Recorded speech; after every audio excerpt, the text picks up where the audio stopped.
This show is part of OnePlace, a daily network of focused briefings across the stories people follow most. Welcome to today's roundup.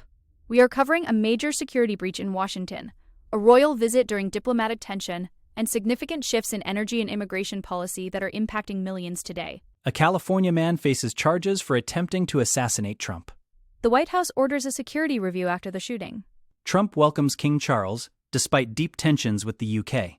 Millions of professionals face legal limbo under a visa pause. King Charles urges unity during his historic address to Congress. Jimmy Kimmel defends a controversial joke about the First Lady. Political violence in America enters a familiar but intensified cycle. The administration pays wind companies to end their offshore leases. Starting with the assassination attempt. A 31-year-old California man named Cole Thomas Allen has been officially charged with attempting to assassinate President Donald Trump.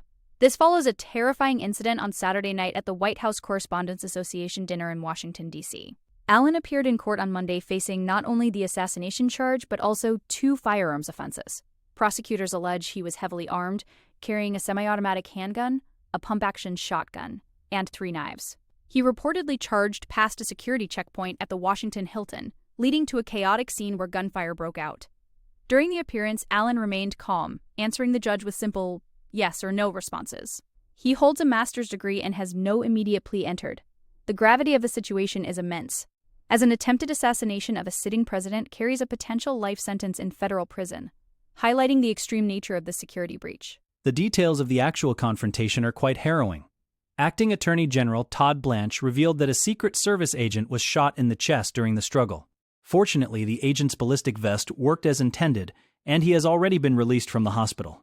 It is still being investigated whether the agent was hit by the suspect's shotgun or caught in crossfire from other law enforcement officers. We know the suspect allegedly fired his shotgun at least once after rushing through a security checkpoint located just 1 floor above the basement ballroom, where the president, Vice President J.D. Vance, and other top officials were gathered. The heroic officer who was hit managed to fire 5 shots back at Allen. While Allen wasn't hit by the bullets, he fell to the ground and was quickly apprehended. This incident has naturally triggered an immediate and intensive security review by the White House. Now let's look at security.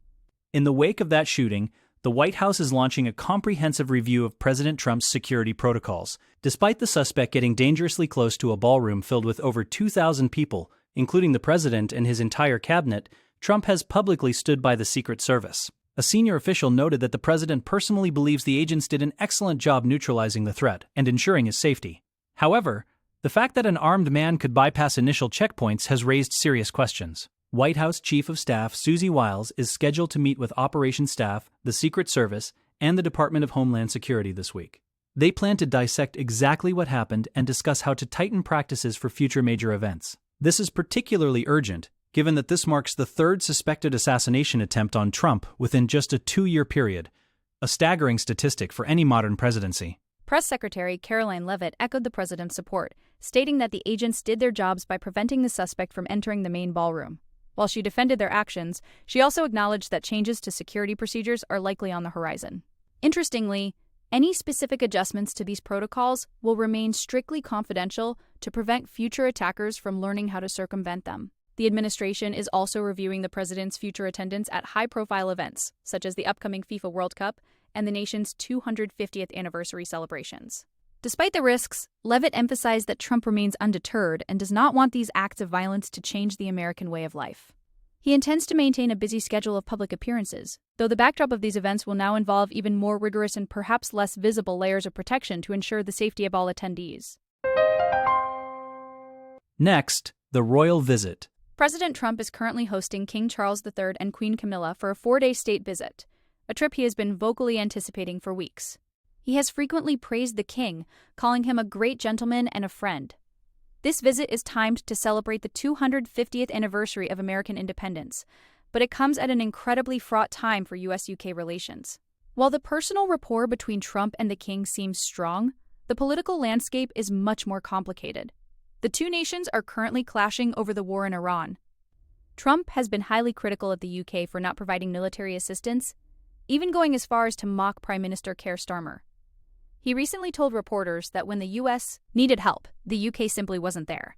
This tension over foreign policy creates a sharp contrast with the ceremonial warmth of the royal visit, making the diplomatic stakes exceptionally high. The friction doesn't stop at the Iran conflict. Trump has also expressed significant frustration over the UK's plan to cede the Chagos Islands to Mauritius, as one of those islands houses a vital US airbase. He even compared Starmer unfavorably to Winston Churchill during a recent press briefing. Furthermore, there are looming economic threats, with Trump suggesting new tariffs on British goods if the UK doesn't drop its digital services tax on tech companies. He has also been pushing the UK to allow more oil and gas drilling in the North Sea. Despite these heavy policy disagreements, the hope is that the king's presence might provide a temporary bridge. While the monarchs don't debate policy, their visit serves as a reminder of the deep historical ties between the two countries. Whether this soft power can actually soothe the very real irritation Trump feels toward the current British government remains the big question of the week. Moving to immigration policy. Hundreds of thousands of professionals in the United States are currently facing a crisis as the Trump administration has paused the processing of visas, green cards, and work permits. This pause specifically targets individuals born in 39 different countries, including Nigeria, Myanmar, and Venezuela. The administration justifies this move as a necessary security measure, following an incident in November where an Afghan national shot 2 National Guardsmen. However, the impact on legal residents has been devastating. Many of these individuals are highly skilled workers in sectors like medicine, technology, and energy. For 5 months now, they have been unable to renew their legal status, leading to sudden unemployment and financial instability. One researcher from Myanmar, who has been in the U.S. since 2016, shared that she lost a major promotion because her work authorization is stuck in this limbo. The uncertainty is creating a climate of fear among those who have followed every legal rule. This policy isn't just affecting foreign nationals, it's also hitting U.S. citizens and American businesses. Many citizens are finding it impossible to secure legal status for their immigrant spouses, while industries that rely on foreign-born talent are seeing their workforce depleted. Data shows that foreign-born workers actually participate in STEM fields at slightly higher rates than U.S.-born workers, meaning this pause could have long-term consequences for American innovation and healthcare. The administration maintains that the pause is a temporary necessity while they update their review procedures to ensure national security. Critics, however, see it as part of a broader effort to restrict even legal forms of migration. For the professionals caught in the middle, the wait is agonizing. They are unable to travel, often unable to work, and constantly worried about the possibility of deportation despite their contributions to the country. The human cost of this administrative freeze is becoming increasingly apparent across the nation. Now to the King's speech. King Charles is set to deliver a pivotal address to the U.S. Congress, where he is expected to emphasize the enduring strength of the transatlantic alliance. His message focuses on the idea that despite occasional disagreements, the U.S. and the U.K. always find ways to come together. This speech is the centerpiece of his state visit and comes at a moment of significant tension between President Trump and Prime Minister Keir Starmer. The king is expected to use his platform to advocate for shared democratic values, tolerance, and liberty. Royal sources suggest he will also express his deep sympathy regarding the recent assassination attempt on the president, which occurred just 2 days before his arrival. This address is a rare honor, as it is the first state visit by a British monarch since 2007. By focusing on reconciliation and renewal, the king hopes to remind lawmakers of the compassion and mutual understanding that underpin the special relationship. The visit has already seen some lighter, more personal moments amidst the heavy security. Upon their arrival at the White House, the king and queen were greeted by the Trumps and enjoyed tea in the green room. They were even shown a newly expanded beehive in the garden, which was rebuilt in the shape of a miniature White House. However, the backdrop remains serious. Security in D.C. is at an all-time high, with the recent shooting fresh in everyone's minds. The King's speech, which was written on the advice of the British government, will likely touch on the importance of standing together against international challenges, specifically mentioning support for NATO and Ukraine. This is a delicate diplomatic dance, as the king must remain non-political while still addressing the very real global crises that both nations are navigating. His goal is to foster a sense of unity that transcends the current political friction between the two governments. Next, the Kimmel controversy. Late-night host Jimmy Kimmel is currently at the center of a firestorm involving the White House. Just days before the shooting at the Correspondents' Dinner, Kimmel made a joke during a sketch where he referred to Melania Trump as an expectant widow. The First Lady quickly condemned the remark, calling it hateful and violent. The White House has gone as far as to urge ABC to fire Kimmel, arguing that such rhetoric is corrosive to the political climate. Kimmel, however, is not backing down. In his first monologue after the shooting, he defended the joke as a light roast regarding the age difference between the president and his wife. He pointed out that he has long been a vocal opponent of gun violence and insisted that his words were never intended as a call to action. He even suggested that if the First Lady wants to dial back violent rhetoric, she should start by having a conversation with her husband. The backlash from the Trump family has been intense. Melania Trump posted on social media that people like Kimmel shouldn't have the opportunity to enter American homes each evening to spread hate. President Trump also joined in, claiming the remarks were a call to violence and demanding that Disney and ABC fire him immediately. This isn't the first time Kimmel has faced such pressure. He was briefly taken off the air last year after making comments about the murder of a conservative influencer. The current situation highlights the deep divide in how political humor is perceived in a highly polarized environment. While Kimmel views his monologue as standard late-night comedy, the administration sees it as a dangerous escalation of personal attacks. As of now, ABC has not officially commented on the demands for his termination, but the public debate over the boundaries of political satire continues to rage on both sides of the aisle. Shifting to political violence. The shooting on Saturday night has reignited a painful and familiar cycle of political violence in America. For many in that ballroom, the sounds of gunfire were a traumatic reminder of previous attacks. Attendees included Erica Kirk, the widow of activist Charlie Kirk, and Congressman Steve Scalise, who was nearly killed in a 2017 shooting. Even Health Secretary Robert F. Kennedy Jr., whose family history is defined by such tragedies, was present. This latest attempt on Trump's life is the third in 2 years, creating a sense that political violence has become an ever-present threat in modern American life. Initially, there is often a call for unity and a cooling of rhetoric. Trump himself briefly called for gratitude and comedy immediately after the event. However, that phase rarely lasts long before partisan divisions reassert themselves, often with even more intensity than before, as both sides scramble to frame the narrative of the attack.